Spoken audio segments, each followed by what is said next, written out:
Pan India సినిమాలు కూడా సాధించలేని వసూళ్ళు ఈ సినిమా సాధించింది.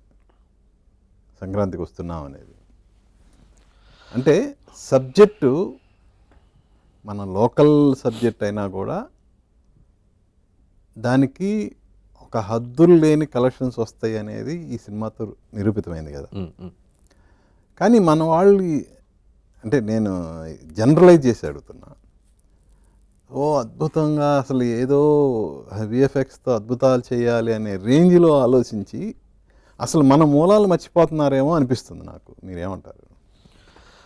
అంటే అది ఇందాక చెప్పాను కదండి, పర్సన్ టు పర్సన్ అది ఎవరి ఐడియాలజీ ఒకలా ఉండదు, ఎవరి వ్యూ పాయింట్ ఒకలా ఉండదు. ఒక్కొక్కరు సినిమాని ఒక్కలా చూస్తారు. నాకు సినిమాని ఇలా చూడటం ఇష్టం, ఒకరికి సినిమాని ఇంకోలా చూడటం ఇష్టం. అదే కదా డైరెక్షన్ అంటే, మన మైండ్లోకి వచ్చిన ఒక ఆలోచనని దాన్ని దృశ్యంగా మార్చడం. సో అది నేను ఒకలా చూస్తున్నాను, ఇంకో డైరెక్టర్ ఇంకోలా చూస్తాడు. ఇప్పుడు నా షూస్లో వాళ్ళని చూడమంటాం తప్పు, ఇంపాసిబుల్ అని కాదు. అందుకే మన జనరలైజ్కి వచ్చినా కూడా అదేనండి, మనం 10 ప్రాస్పెక్టివ్స్ ఉన్నప్పుడు 10 ఒకలా ఉండకూడదు. ఎప్పుడు 10 రకాలుగా వస్తేనే డిఫరెంట్ ఫిల్మ్స్ వస్తాయి.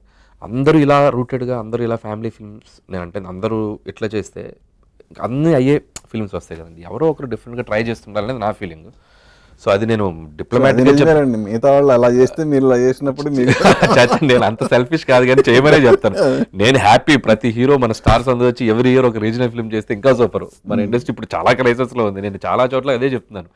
ఎందుకంటే ఒక ఫిల్మ్ పాన్ ఇండియా పెట్టి ఒక ఫిల్మ్ వాళ్ళు రీజనల్ ఫిల్మ్ చేయగలిగితే 6 నెలలకు ఒక cinema, fans happy, producers happy, distributors happy, అసలు ప్రాబ్లం అంతా సాల్వ్ అయిపోద్ది. సో నాకు అసలు ఆ ఫీలింగ్ లేదు. ఇప్పుడు త్రివిక్రమ్ గారు తీస్తారు ఈ జోనర్లో, పూరి జగన్నాథ్ గారు తీస్తారు. నేను అంటే తీయాలంటే అందరు డైరెక్టర్స్ ఉన్నారు తీయాలంటే, బట్ వాళ్ళు ఏంటంటే వాళ్ళకున్న మనకు అందుబాటులో వనరులను బట్టి వెళ్ళాలి కదా. సో నేను రిస్క్ ఆడతాను, ఎదురెళ్ళి రిస్క్ ఆడేస్తా ఒక్కోసారి.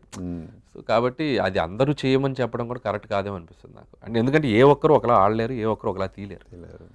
కాబట్టి చూద్దాం. అంటే ట్రెండ్ని బట్టి ఆ ట్రెండ్ కంటిన్యూ అవుద్దండి ఎప్పుడు కూడా. సో అనిల్ రావిపూడికి పాన్ ఇండియా మీద మోదు లేదా? ఉంది, చేస్తా. అంటే నేను ఇప్పుడు అదే అంటున్నాను కదా, ఎప్పుడు కూడా ఒక ట్రెండ్ వెళ్తున్నప్పుడు, ఇప్పుడు పాన్ ఇండియా అందరూ ఆ ట్రెండ్లో నడుస్తున్నారు. ఇప్పుడు మనం వెళ్తే ఇప్పుడు మనం కూడా అంటే నేనేంటంటే మనకు తెలిసిన స్ట్రెంగ్త్, మనకు తెలిసిన సినిమా ఒకటి ఉంది కదా.